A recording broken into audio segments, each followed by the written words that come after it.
নমস্কার। এই সময় অনলাইনের পুজোর পডকাস্টে আপনাকে স্বাগত। আর আমি সায়নী বলছি। আজ ৪৯ পর্ব। বিষয় চিতে ডাকাত। লিখেছেন কৌশিক ভট্টাচার্য। মা কালীর সামনে হাত জোড় করে দাঁড়িয়ে আছেন চিত্তেশ্বর রায় ওরফে চিতু ডাকাত। সব আয়োজন সারা, ব্রাহ্মণ উপস্থিত, কিন্তু নরবলির জন্য এখনো কাউকে খুঁজে পাওয়া যায়নি। পুজো শুরু করা যাচ্ছে না কিছুতেই। গম্ভীর মুখে জপ করছেন পুরোহিত মশাই। চিতুর মনটা কু ডাকছে। অন্য ডাকাতরাও ছড়িয়ে ছিটিয়ে বসে। কি করা যায়? সেই সময়ই জয় মা কালী বলে চিতুর সাঙ্গপাঙ্গরা হাজির, সঙ্গে এক যুবক। কালীর সামনে হাঁড়িকাঠ আর সিঁদুর লাগানো খড়গ দেখে যুবকের হাল বেহাল। আমায় ছেড়ে দাও, বিধবা মায়ের একমাত্র ছেলে আমি।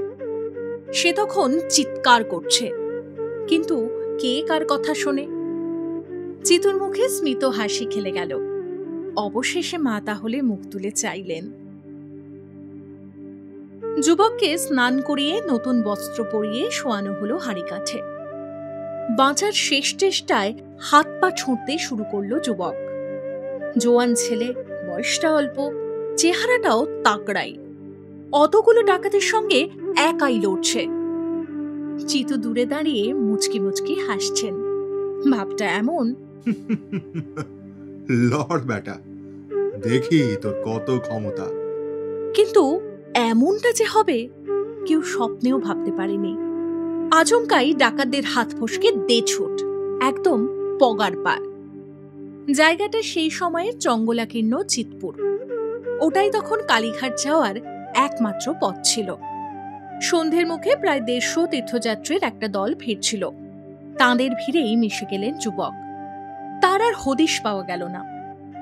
বিষণ্ণ বদনে ডুকরে উঠলেন চিতু। আর সেখান থেকেই শুরু হলো চিতু ডাকাতের পতন। সুতানুটি এবং তার আশেপাশের সাঁওতাল এবং মালদের নিয়ে দুর্ধর্ষ ডাকাত দল গড়ে তুলেছিলেন চিতু। বিহার, ওড়িশা পর্যন্ত তাঁর নাম ছড়িয়ে পড়েছিল। সাধারণ মানুষদেরও লাঠি খেলা শেখাতেন। জমিদার এবং সাহেবদের অত্যাচারের হাত থেকে বাঁচার জন্য রীতিমতো প্রশিক্ষণ দিতেন তিনি। চিতুর চর ছড়িয়ে থাকত গোটা এলাকায়।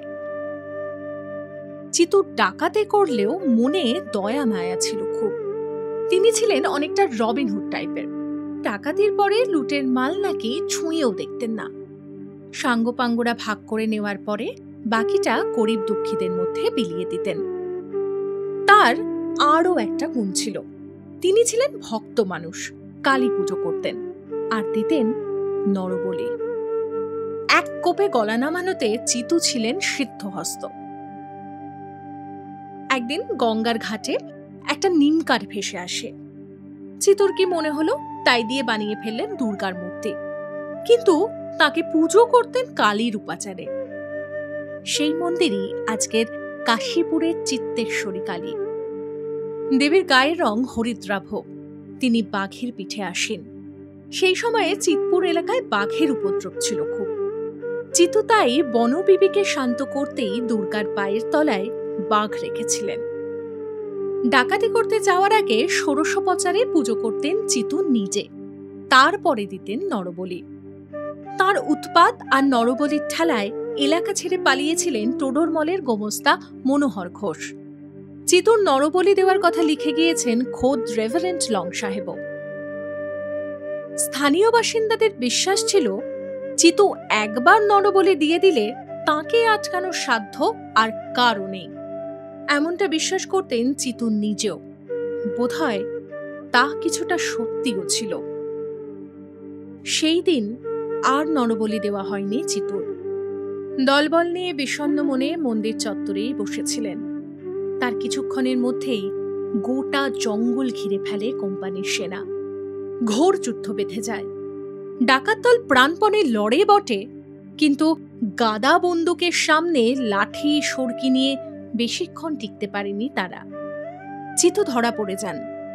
বিচারে মৃত্যুদণ্ড হয় তাঁর। চিতু ডাকাতের নাম থেকেই আজকে চিতপুর।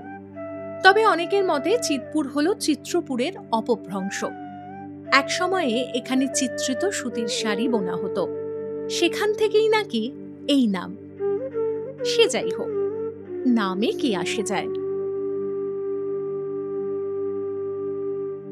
আজকের পর্ব এখানেই শেষ। কাল শোনাবো গগন ডাকাতের গল্প। শুনতে থাকুন এই সময় অনলাইনের পুজোর পডকাস্ট।